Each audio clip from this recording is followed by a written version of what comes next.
Michael hadn't been to Marcello's in over 2 years. The restaurant held memories that were both precious and painful, which was exactly why he'd finally decided to return. His daughter Emma had been asking questions lately about her mother, the questions that come naturally to a 7-year-old whose mother existed mostly in photographs and stories. She would sit at the kitchen table with her grief counselor and ask things like, "Did Mommy laugh a lot?" and "What was Mommy's favorite color?" And most recently, "Where did Mommy like to go with Daddy?" The questions cut him like glass sometimes, but they also felt sacred, like Emma was building a monument to someone she barely remembered.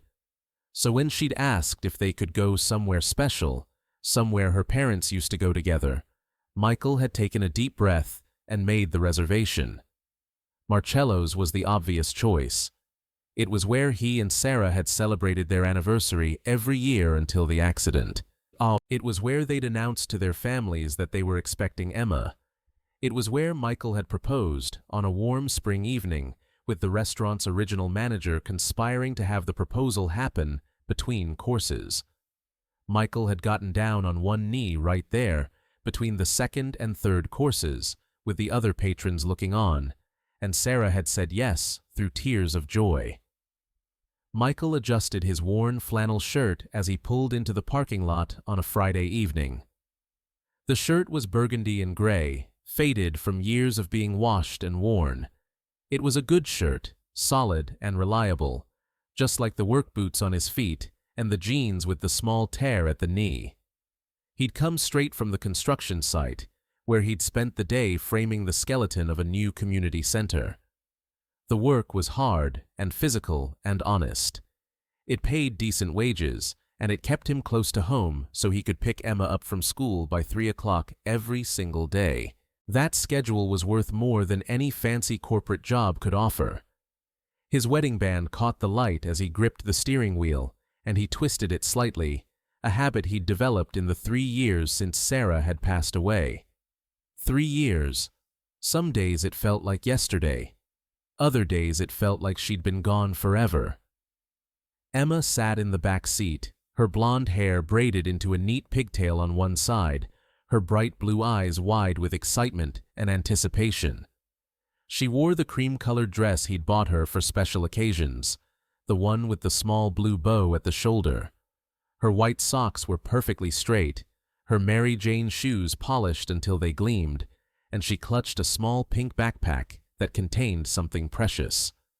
Inside that backpack was a letter she'd written to her mother, something her grief counselor had suggested as a way to process her feelings and honor her mother's memory. Emma had spent an hour writing it, her small hand forming letters carefully, pouring out her heart in a way that 7-year-olds sometimes can do better than adults. "Daddy, is this the restaurant from the photo?" Emma asked, pointing at the elegant storefront with its soft, warm lighting and polished brass fixtures. The restaurant gleamed in the early evening light, with gentle amber illumination coming from carefully positioned sconces on the walls. Through the large windows, she could see elegant furnishings and the soft glow of candlelight from the dining room beyond. "Yes, baby. This is it," Michael replied, reaching back to squeeze her small hand. His large, weathered fingers engulfed her tiny ones.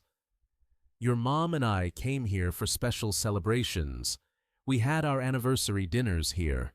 We told the staff about you the night they came to tell us you were on your way, and Daddy even proposed to your mom right here, between the second and third courses.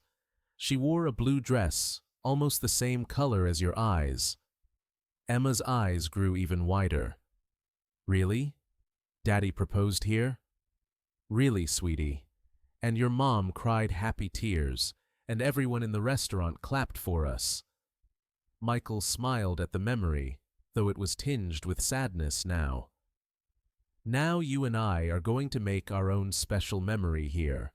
We're going to celebrate you, and we're going to remember your mom, and we're going to have the most wonderful evening together. Are you ready?" Emma nodded solemnly, understanding on some level that this night was important, that it carried weight and meaning beyond the surface of a simple dinner. She adjusted her dress, smoothed her braided hair, and took a deep breath. They walked across the parking lot together, Emma's small hand secure in his larger one. The evening air was crisp, carrying the promise of spring.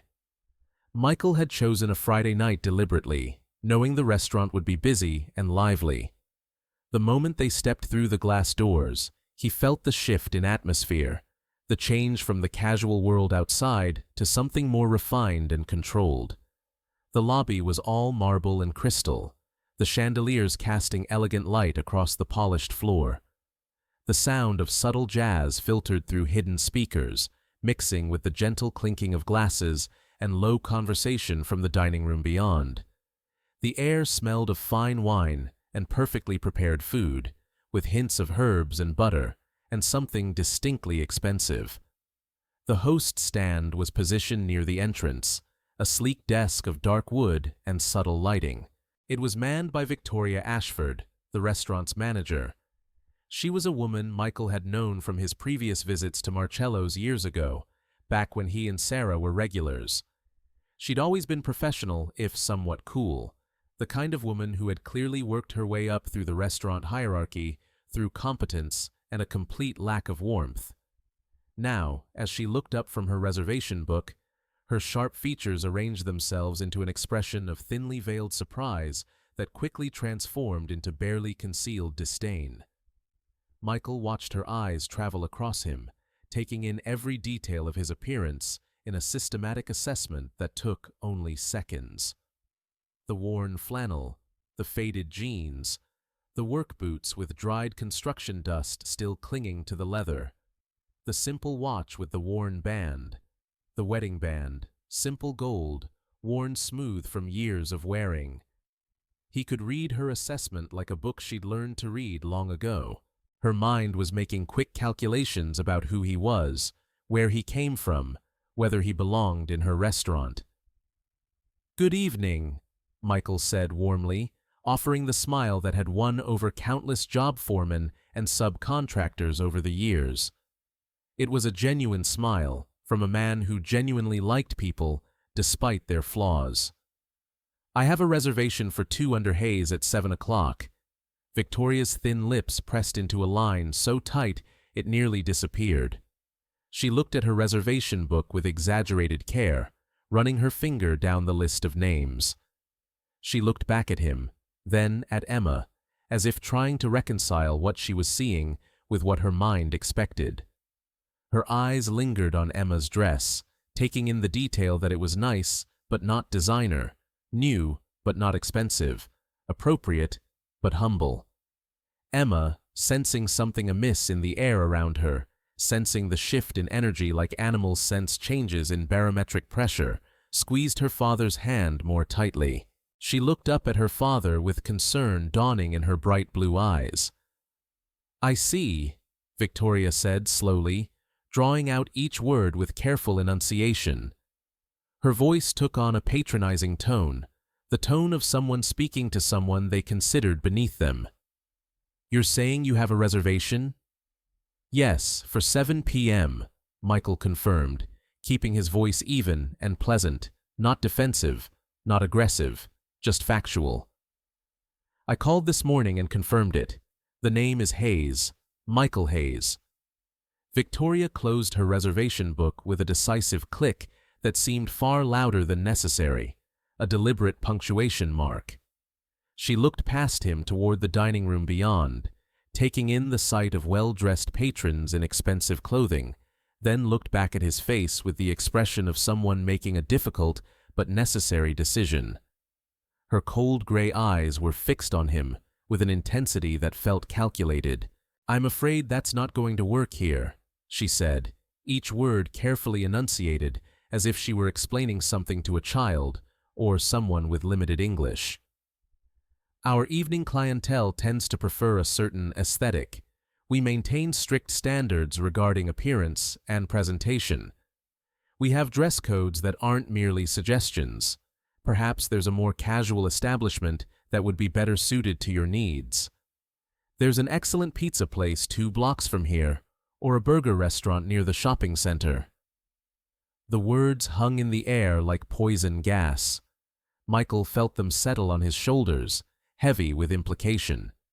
He felt Emma's small hand tremble in his.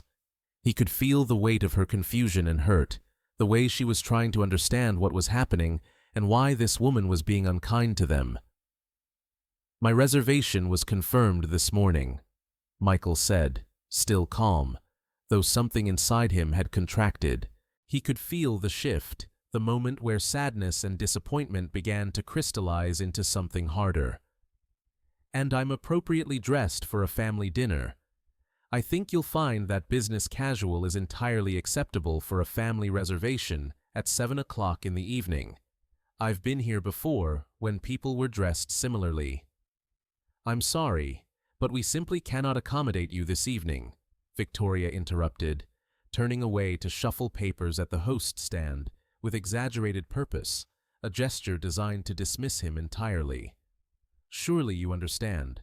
Standards must be maintained. We have our reputation to consider. Our regular clientele have expectations about the environment they're paying for."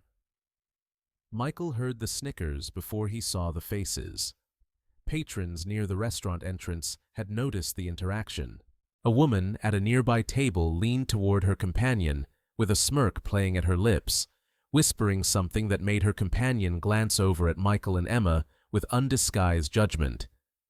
A couple lingering near the bar area exchanged a glance and a subtle shake of the head, the universal gesture of dismissal.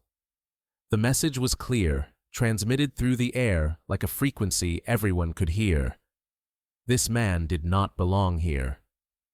Emma's bright blue eyes had filled with tears. Her lip trembled slightly.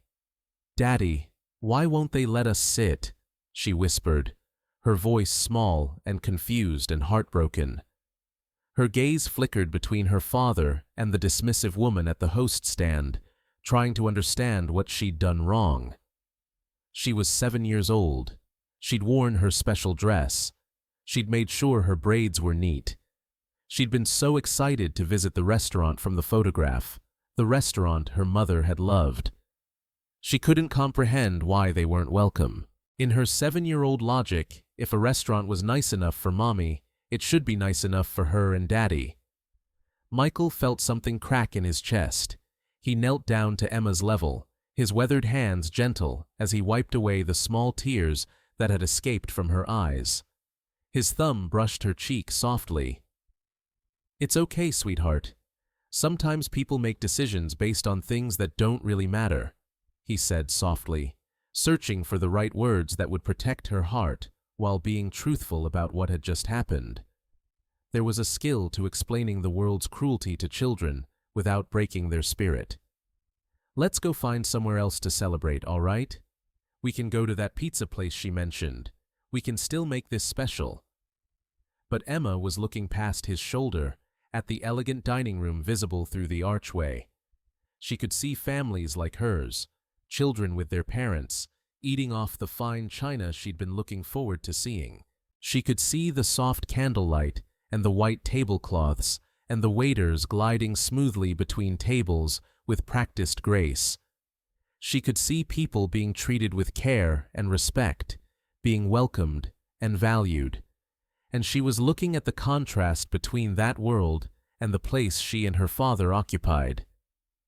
"But Mommy used to like it here," Emma said quietly, not understanding that the restaurant's beauty didn't matter if they weren't wanted there. Her voice carried a peculiar kind of logic that only children can express. "You said Mommy loved this place. Doesn't that mean we should be allowed to eat here too?" Michael's chest tightened further. He stood slowly, still holding Emma's hand, preparing to turn toward the exit. He would take Emma somewhere else. He would find another restaurant, perhaps one of the more casual places where a man in work clothes wouldn't be treated like he was contaminating the establishment with his very presence. He would still make the evening special for his daughter, because that was what fathers did. They protected their children. They made sure their children felt loved, even when the world showed its ugliness, even when the world showed how superficial and cruel it could be. He was turning toward the door, taking a step forward with Emma beside him, when a voice cut through the ambient noise of the restaurant like a bell cutting through fog. "Michael. Michael Hayes." Michael turned, and what he saw stopped him in his tracks. Chef Antonio Marcello was emerging from the kitchen, moving between tables with the ease of a man who owned every space he occupied, who had earned the right to occupy it through decades of dedication. Antonio was in his 60s, his hair completely silver, his face lined with the evidence of a lifetime spent in pursuit of culinary perfection. Deep lines around his eyes spoke of late nights, early mornings, and the constant pressure of maintaining excellence. He wore his white chef's coat with the natural authority of someone who had earned the right to wear it. In 3 decades of fine dining, Antonio had trained hundreds of chefs, received multiple Michelin stars, and earned the respect of every major food critic in the country. He'd written cookbooks. He'd been featured in documentaries. More importantly, he was someone who remembered who came to his restaurant and why. "Antonio," Michael said, his voice warm with genuine greeting, though surprise flickered across his face. The kitchen door had closed behind the chef. "It's good to see you." Antonio's expression shifted from recognition to something deeper, realization, perhaps, of a pattern he'd suddenly noticed. His eyes moved from Michael's face to Emma's, taking in the scene, understanding something of what had just occurred. "Michael, my friend, it has been far too long," he said, extending his hand with obvious warmth and genuine pleasure. His handshake was firm and warm, the greeting of one friend to another. Then his gaze dropped to Emma, and his weathered face broke into a smile that seemed to make the whole restaurant brighter. "And this must be Emma. You look so much like your mother. I remember when your parents came here and told us about you coming.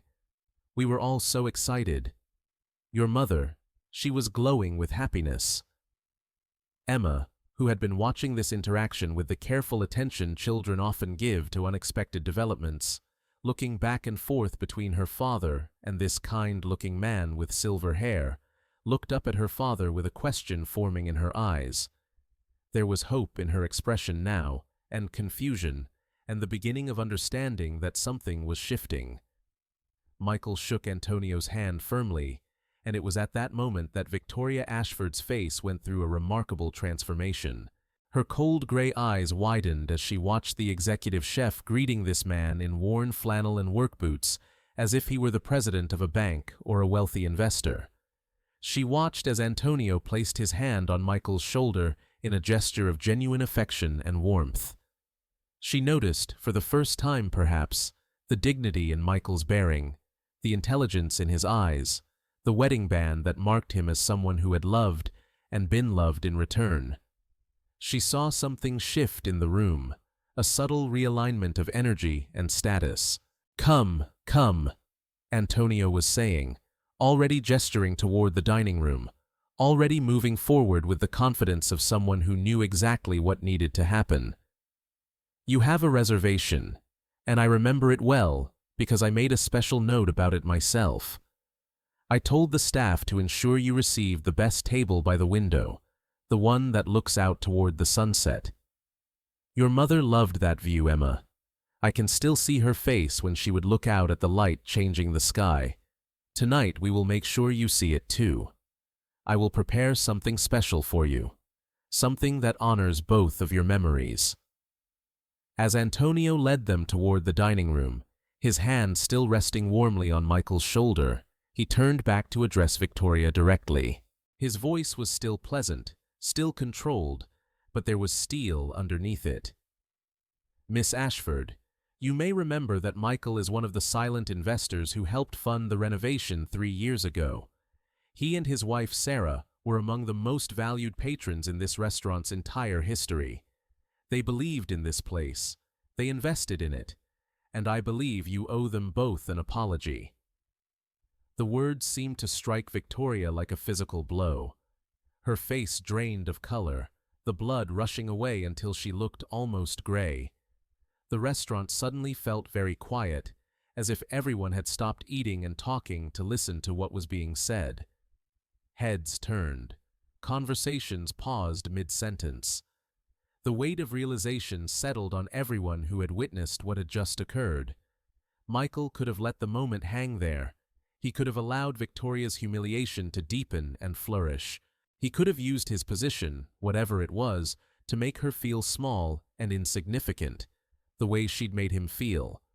He was hurt, and his daughter was hurt, and this woman had been dismissive and cruel, and she'd caused real pain to a 7-year-old girl who was still grieving her mother. He had every justification to let her suffer.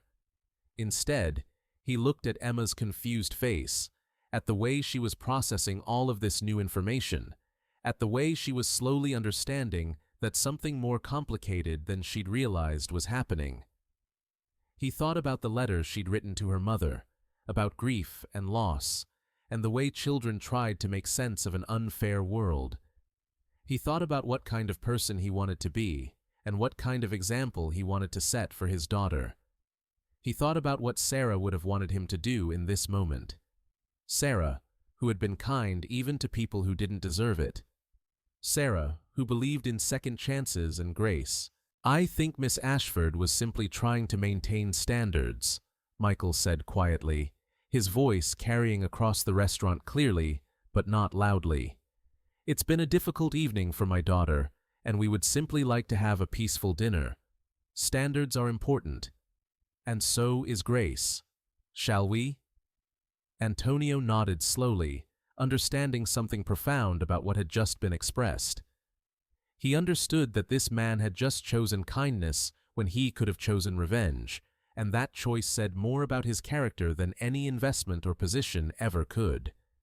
He led them toward the dining room, and the other patrons returned to their meals, though the energy in the restaurant had fundamentally shifted.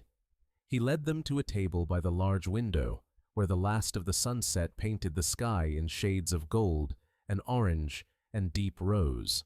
The table was perfectly set, the view exactly as Michael had remembered it, the window positioned perfectly to catch the light at this time of evening. As Antonio pulled out Emma's chair with gentle care, he spoke softly to her, just to her, so the words were private and special. "Your mother was a remarkable woman, Emma. Your father is a remarkable man, and you, I suspect, will be equally remarkable because you come from such kindness, such dignity. Your parents taught you something very important tonight, whether you know it yet or not. Shall I bring something special for you both? Something your mother loved?" Emma nodded slowly, her understanding of the world expanding in real time. Michael sat across from his daughter and watched as wonder and understanding began to bloom in her bright blue eyes. After Antonio left to prepare their meal, Emma leaned forward across the table. "Daddy, you helped the restaurant?" she asked carefully, working through what she'd heard, trying to understand why the man in the kitchen had recognized him and why that had changed everything. "Yes, baby, but that's not the important part," Michael said, reaching across the table to hold her small hand. His weathered fingers surrounded her delicate ones. "The important part is that we're here together. The important part is that your mother loved this place, and now you're here, and we're making our own memory. A memory that's just ours, about you and me, and how much we both love your mother." Emma considered this, her 7-year-old wisdom grappling with adult concepts. "That lady was mean to us because of what you were wearing?" "Yes," Michael said honestly, because Emma deserved the truth. She deserved to understand the world as it actually was, even if it was painful. Some people make decisions about others based on things that don't really matter. They look at the outside and forget to look at what's inside. They see work clothes and work boots, and they make assumptions about who you are and what you're worth. "Like judging a book by its cover?" Emma asked, a phrase she'd learned in school during a lesson about prejudice and assumptions. "Exactly like that," Michael said, and he felt a surge of love for this child who was already learning, in real time, some of life's most important lessons. She was learning from his choices, from the way he was responding to being disrespected. "And you know what I think?" "What?" Emma asked, her blue eyes focused entirely on her father. "I think your mother would be so proud of you for being brave tonight, even when things were difficult. And I think she'd want us to remember that how we treat people matters much more than what we wear or how much money we have. Beauty is real. Kindness is real. Love is real. Those things matter. Expensive clothes don't." The dinner that followed was extraordinary in ways that went far beyond the food, though the food was magnificent. Antonio himself came out to personally prepare special courses for them, a culinary journey through the restaurant's history, with stories attached to each course. He brought them a beautiful appetizer and told them about the time Michael and Sarah had come in to announce they were expecting Emma, how happy they'd been. "Your mother, she was glowing," he said softly to Emma. "She had her hand on her belly, and she was telling everyone who would listen. The whole restaurant was celebrating with you before you even arrived." He brought them another course and told them about the first time Michael had proposed to Sarah, how the whole restaurant had applauded. "I was in the kitchen that night," Antonio said, his eyes distant with the memory. "The front-of-house manager came back and told me what had happened, and I made a special dessert, something I'd never made before, just for that moment. Your mother was the most beautiful bride I ever saw." Emma listened to every word with rapt attention, and Michael realized that this evening was giving Emma something she desperately needed. She was hearing stories about her mother from someone else, from someone who had known and loved her mother as customers are sometimes loved by those who serve them. These stories were filling in the gaps, helping Emma construct a fuller picture of the woman she'd lost. He spoke about Sarah's favorite dishes, the ones she always ordered, and he prepared each of them with special care.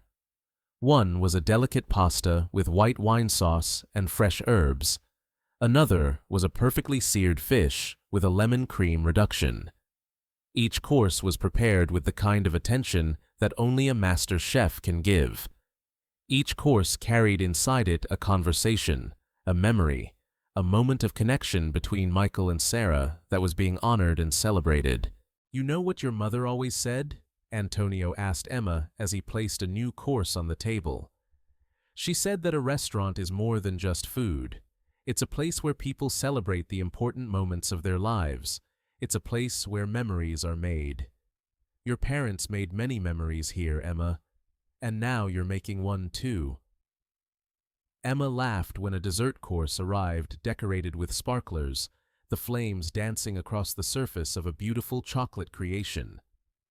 Her face lit up with joy and wonder, and Michael knew that this image, this moment, would stay with her forever. She would remember the sparklers, the warm chocolate, the kindness of the chef, the feeling of being valued and welcomed despite what had happened earlier.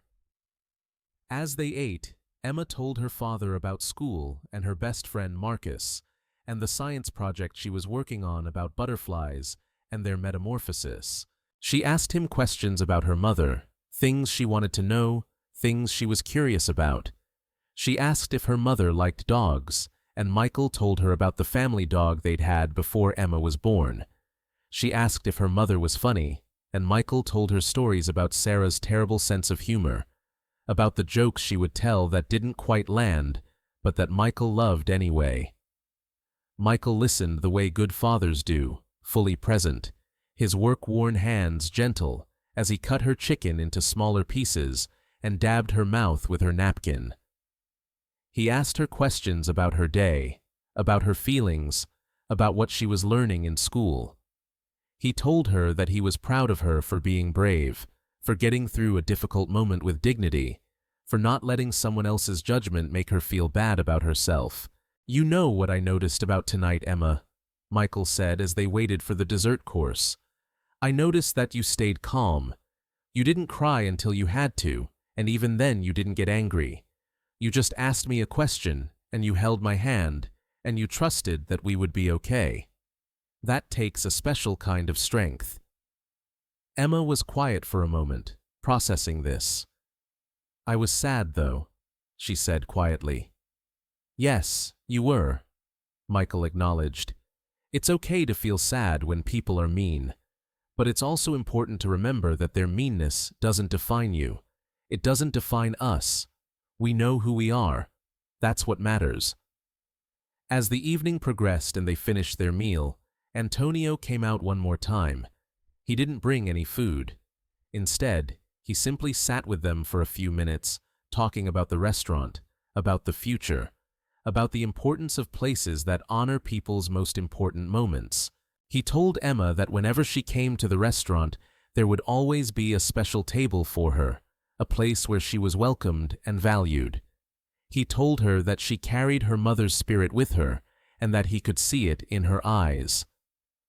When the time came to leave, as the evening drew to a close and the restaurant began to empty, Victoria Ashford appeared once more. Her face was pale and her demeanor entirely transformed. She approached their table carefully, like someone approaching something fragile, something sacred. Her usual crisp composure had crumbled, replaced by something more genuine and vulnerable. She started to speak, and her voice was quiet. "Mr. Hayes, I owe you and your daughter a profound apology. What I did tonight was wrong. It was unkind and it was judgmental, and it doesn't reflect who I want to be or what I want this restaurant to represent." She paused, searching for the right words. "I made assumptions based on appearance, and those assumptions caused pain to you and to your daughter. There's no excuse for that. I'm truly sorry."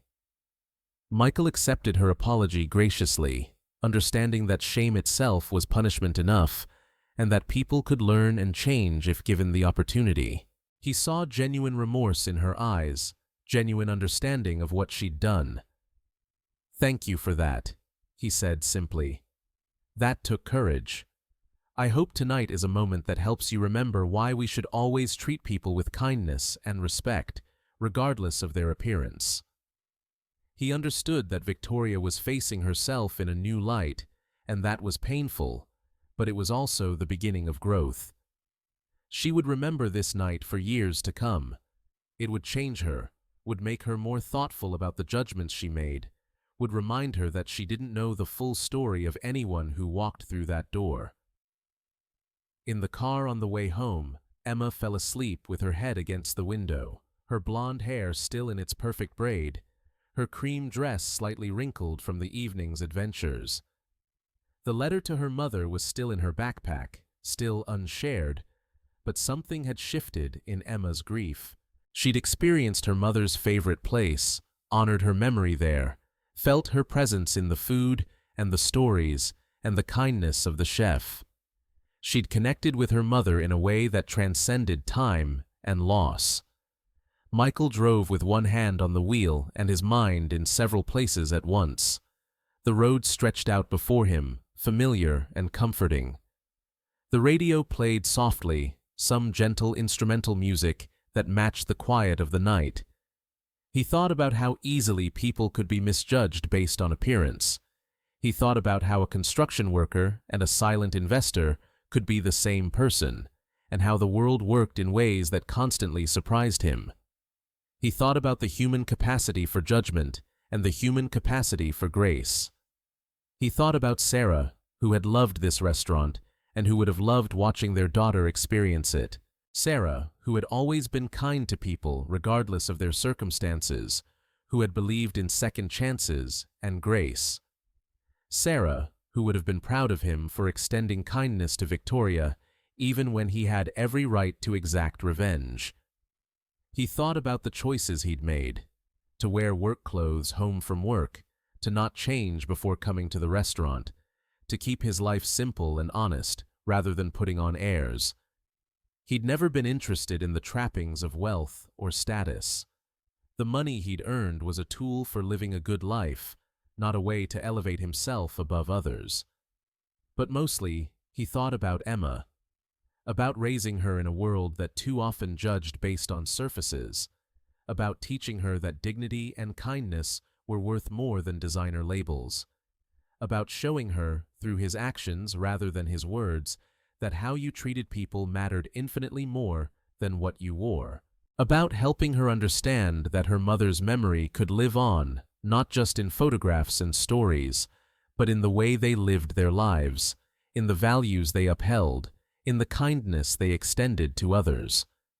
The moon was rising as he pulled into their driveway, casting soft silver light across their modest home. The house looked warm and welcoming, with its simple lines and its well-maintained lawn.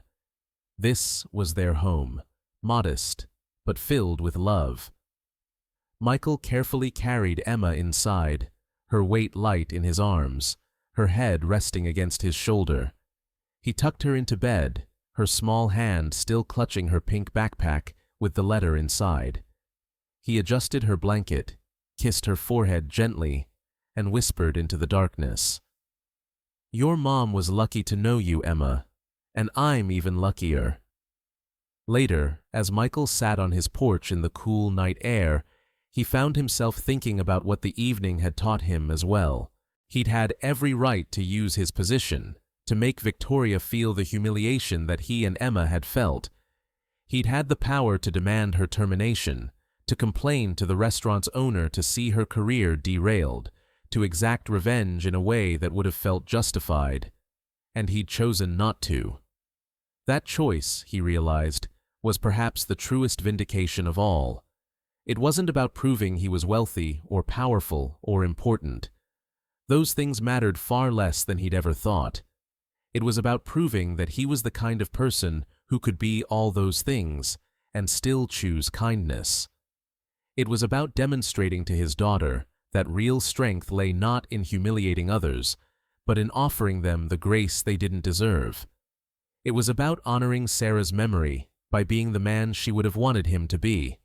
Strong, dignified, and infinitely kind, even in the face of disrespect. The story of that evening would stay with Emma for the rest of her life. Years later, she would remember the sparklers on her dessert, the sound of her father's voice telling her about her mother, the feeling of being welcomed and valued. She would remember the lesson that appearances don't define people, that kindness is stronger than revenge, that grace is a choice you make.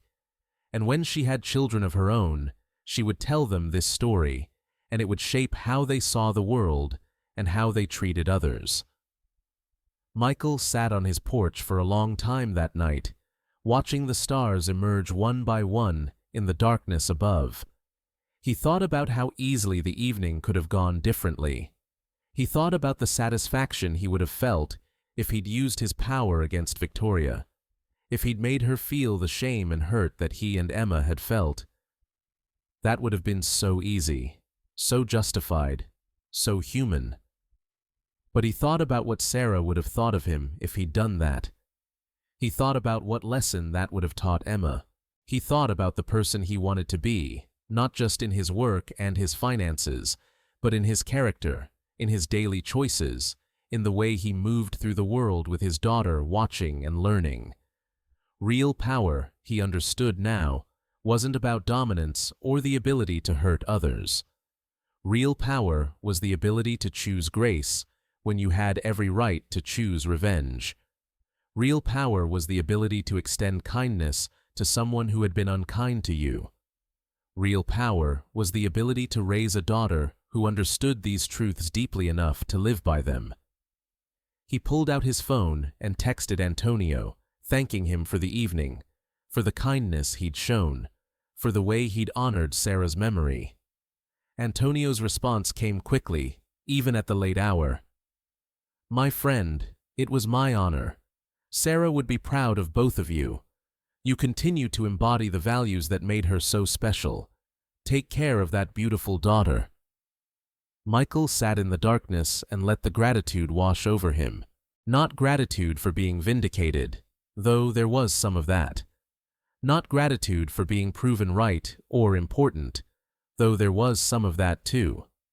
But gratitude for the chance to be the man he wanted to be, to demonstrate to his daughter what truly mattered, to honor his wife's memory through his choices.